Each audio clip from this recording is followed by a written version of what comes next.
Magandang araw po, welcome po sa aking bagong YouTube channel na Nov9 TV on the spot. Real talk, real fast. Nandito po tayo ngayon sa Bicol, sa Daraga Albay, kung saan meron po tayong bagong video presentation. Isang subdivided property na may lot area na 32,502 square meters. Ang kagandahan po dito, ito po'y subdivided lots na meron pong 21 titles. Or sa madaling sabi, ito'y undeveloped subdivision. Ito po'y along Barangay Road at few steps away from the highway. Napakaganda po ng lokasyon. Tahimik ang lugar, sariwang hangin, at sa klima naman, banayad lang, hindi naman ganun kalamig at hindi naman ganun kainit. May access na rin po dito ng tubig, kuryente at internet provider. Marami po kayong pwedeng i-project dito gawa ng meron na pong mga titulo lahat ng lote.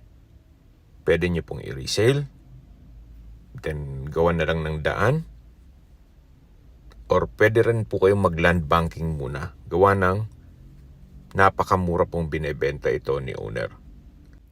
At mamaya po, pag-usapan natin sa last part ng video. Ang kagandahan po dito, ito'y on hand na ang titulo. Sa pag-develop, madali lang po eh. Pero yung gayatin mo ng 21 lots with different titles, medyo malaki din po ang magagastos. Kaya sa mga gustong mag-develop ng isang property, then planong mag-resale, ito na po yung hinahanap nyo. Patag na patag po at usable po lahat. Wala pong masasayang. Gawa ng nasukat na po ito eh. Siguro po upon tripping, saka namin kayo bibigyan ng lot plan or subdivision plan at kopya ng mga titulo. Kung sakaling interesado po kayo dito sa property. Nasa gitnang parte na po tayo ng property at habang naglilibot po tayo, discuss ko na sa inyo ang distance, location at travel time. Mula po sa highway, ito po'y walking distance lang, mga 3 to 5 minutes. Then kung may sasakyan naman, mga 2 to 3 minutes ang travel time. Then mula naman po sa Pilar Port, ang distance is 21.3 kilometers at ang travel time is 32 minutes.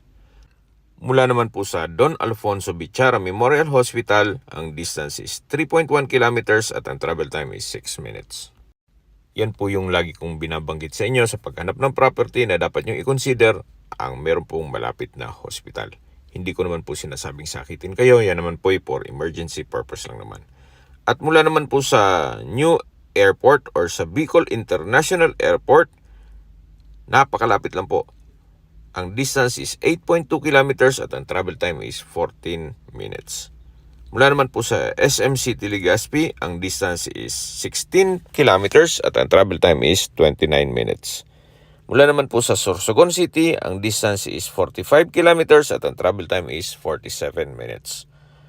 At kung manggagaling naman po sa Manila, ang distance is 463 kilometers at ang travel time is 11.11 minutes. By land po yan. Then kung by air or plane, mga 2 hours and 45 minutes lang po. Okay, sa presyo na po tayo. Binebenta po ito ni owner sa halagang 650 pesos per square meter net. Ibig pong sabihin, si buyer na po ang sasagot sa lahat ng taxes at expenses with regards to documentation. At take note, buong property po ang binebenta. Hindi pwedeng gumayat po ng isang parsela ng lupa, kundi buong 21 parcels of land ang binebenta. Kung may mga katanungan po kayo o gusto nyo magpaset ng tripping dito sa property to, tawag lang po kayo sa aking numero. At sa mga kababayan naman natin na sa ibang bansa, meron po akong Telegram sa mga iPhone user naman, may iMessage, meron din pong Imo, Skype, Viber at WhatsApp. Same number lang po, 0917-316-3399.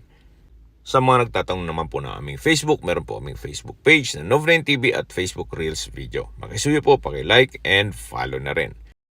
May ibang YouTube channel po tayo na The Nov9 TV Channel, Nov9 TV Listings, at Nov9 TV Official.